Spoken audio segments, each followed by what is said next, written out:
రేపే మహాశివరాత్రి అండి. చూడండి, ప్రతి ఒక్కరు కూడా సూర్యోదయము కంటే ముందే లేవండి.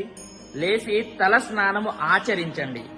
తర్వాత సూర్య నమస్కారము, తర్వాత శివుడిని తలుచుకోండి. మరియు మాంసాహారము ముట్టుకోకూడదు.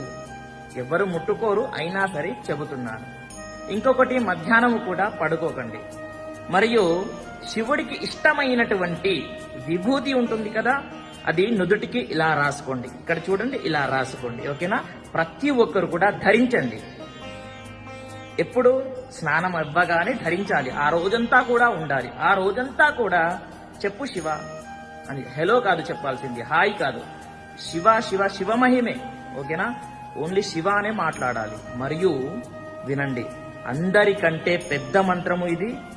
దీనికంటే పెద్ద మంత్రము ఏది ఉండనే ఉండదు. ఓకేనా? ఇదే ఫస్ట్. అది శివ పంచాక్షరి మంత్రము.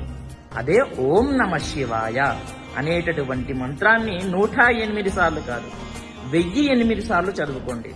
చూద్దాం ఎంతమంది చదువుతారు. ఓకేనా? ప్రతి ఒక్కరు కూడా చదువుకోండి. మంచి ఫలితాన్ని శివయ్య దగ్గర పొందండి. శివయ్య భోలాశంకరుడు.